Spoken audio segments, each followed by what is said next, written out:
Hello, you're watching the Premier Football Podcast. This is Joe's Corner, the time of the week where we take a look at a feature piece. And this week we're going to look at Brendan Rodgers, who's doing an absolutely fantastic job at high-flying Leicester City. It is now December the 5th. We played 15 games so far this season, and Leicester find themselves in second place, just 8 points behind leaders Liverpool and ahead of champions Manchester City and the likes of Chelsea, Spurs, Arsenal and Manchester United, who would of course be considered the traditional big six in the Premier League in recent years.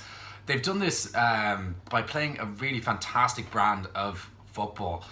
Previously, Brendan Rodgers, when he was managing Liverpool, Swansea, he was known as playing a possession-based, free-flowing attacking football, kind of in the Pep Guardiola mold. And while he has adhered to that at Leicester, he's become much more adaptable than he was in the past.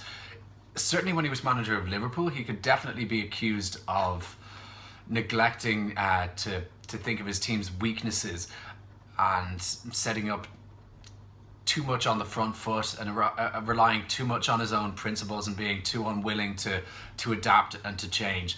And I think that it's clear from what we've seen since he took over at Leicester, even towards the back end of last season, that's really not the case at all. He's come into Leicester and he's looked at his squad, he's analysed it, and he's trying to get the best out of them. The prime example there is Jamie Vardy. Vardy was not playing regularly under previous manager Claude Puel, and the first thing that Rodgers did when he was appointed in February of this year was to reinstate Vardy to the number 9 position, and it has bore fruit. He's scored 7 goals in his last 7 games. He's top of the Premier League goal scoring charts, and at the moment you really wouldn't bet against him bettering his record from the 2015-16 season, where he scored in 11 consecutive Premier League games, overtaking Ruud van Nistelrooy's previous record of 10. And getting the best out of Vardy has just been so fundamental to their progression, especially this season. Vardy is pressing up high and he's allowing their attacking midfielders, the likes of James Maddison and Harvey Barnes, to really do their thing, to get on the ball. Vardy's creating space for them to move into, and certainly Maddison is chipping in with a fair number of goals himself. You can also think of the likes of Yuri Tielemans as well, both kind of playing in advanced number 8 positions across number 10 positions, and it's just been great to see. He's also seemed to have learnt from his mistakes at Liverpool in terms of setting up the Leicester side in a much more secure way. This is definitely helped by the fact that he has Wilfried Ndidi to shield the back four, but he's really getting the best out of the likes of Shadlar Sionchu, excuse me if I didn't pronounce that right, and Johnny Evans. Johnny Evans is obviously a seasoned Premier League centre-back, having made his name at Manchester United. He then moved on to West Brom, did very well there, was linked with a move to Arsenal, and Arsenal fans, myself included, scoffed at that. We thought we didn't want a Manchester United reject, someone who couldn't cut it at Manchester United, who'd been relegated with West Bromwich Albion. And what fools we were, because he's just been fantastic for them since the start of this season. He found it a bit difficult last year. He wasn't getting in the team under Puel. Puel was reluctant to drop captain Wes Morgan, and of course Harry Maguire was their first choice centre-back. He's since moved on, and Rodgers has pushed Morgan down the pecking order, and he's gone with Soyuncu and Evans, and it has proved to be a fantastic choice. Both very comfortable on the ball, both very good at reading the play, strong in the air. They're quite similar centre-backs. I would say that Soyuncu is a bit quicker, a bit more agile, a bit more aggressive, but they're both very comfortable on the ball, and they make a surprisingly good partnership. Of course, their full-backs, he's really getting the best out of them. They were also doing well under Puel, but I think that they've come on even further under Rodgers. And like I said, their midfield, the likes of Ndidi, Tielemans and Maddison, are really, really, really excelling. And someone who's perhaps gone under the radar a little bit is Ayoze Perez, and he really fits into the modern winger mold of high pressing, and maybe he's not scoring too many goals. You think of the hat-trick he got against Southampton. I can't remember off the top of my head if he scored apart from that. But his overall gameplay has been really, really good, and he's keeping a very promising player in Demarai Gray out of the side.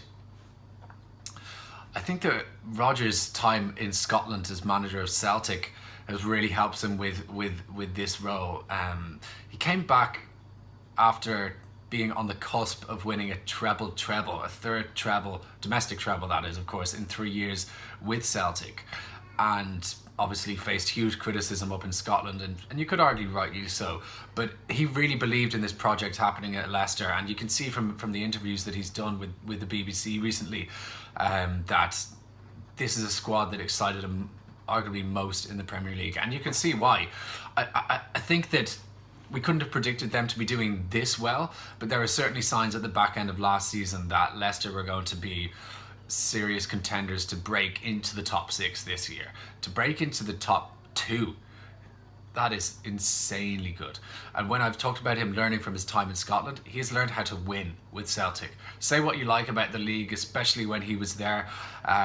Rangers, maybe in his first season, they weren't even back in the SPL. And of course, when they did eventually get back into the SPL, they didn't have a budget or the players the size of Celtic at all. So it was easy to win up there, but to win 3 trophies, domestic trophies in 2 seasons, and be on course to do it again in the 3rd season, it's a fine piece of work, and no other manager has done that in recent history with Celtic. So if who was before him? Was it Ronnie Delia? Why wasn't he doing it as well? If Rodgers' achievement wasn't so good, I think it was a fantastic achievement to do so well up in Celtic. The one kind of point against him was that he never really progressed in Europe, but that's incredibly hard to do. You need to have a really, really good squad of players together, and he didn't really have that. He had some decent players, but nothing in comparison to the likes to competitors in both the Europa League and the Champions League. But like I said, what he really learned how to do up there was to win games of football on a consistent basis, and he's doing that now. They've won 7 on the bounce. They've just lost 2 Premier League games all season, and I think of those games against Liverpool and Manchester United that they lost, especially the Manchester United game. And earlier on in this video, I praised him for kind of adapting and being more defensive. And indeed, you do have to go to some of these bigger stadiums and play these bigger clubs away from home and protect yourselves. But I think that against that Manchester United side, he was a little bit too conservative, and we've seen from when they played Arsenal recently, he wasn't like that. He didn't play with 2 holding midfielders. He played with Ndidi as the shield, and then Maddison and Tielemans as those 2 auxiliary number 8s, come number 10, whatever you want to call it. And against Tottenham as well, he did the same thing. And it's really, really, really, I think he's learning. He's at a good age now. He's what, 47, 48, something like that. When he was first appointed manager of Liverpool, he was 39. That's comparatively young. He didn't really have a playing career. I think his professional career ended at the age of 20. But even still, even though he'd had coaching jobs since his late 20s, early 30s, 39 to take on a job of the size of the Liverpool job, when they were in a bit of a transitional period after Kenny Dalglish was fantastic. And they really should have won the league in 2014. There's no doubt about that. They were the best team in the league. He was voted manager of the year, and for good reason. And I think that he's come back.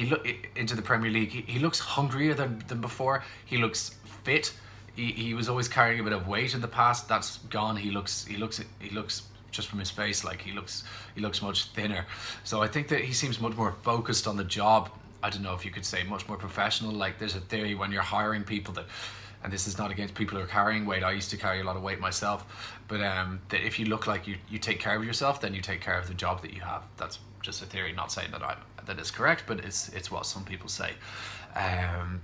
So yeah, Brendan Rodgers back in the Premier League as of February last year, finished ninth with Leicester last season after a taking over from Claude Puel when they were in a bit of a mess, and he's got them playing some of the best football that you'll see this season. Rightly up in second place at the moment with Liverpool, and I expect them to continue and to finish very strongly. Thanks very much for watching. Don't forget to like, subscribe, share the content around, and we'll be back with the podcast on Monday. Take care. Bye bye.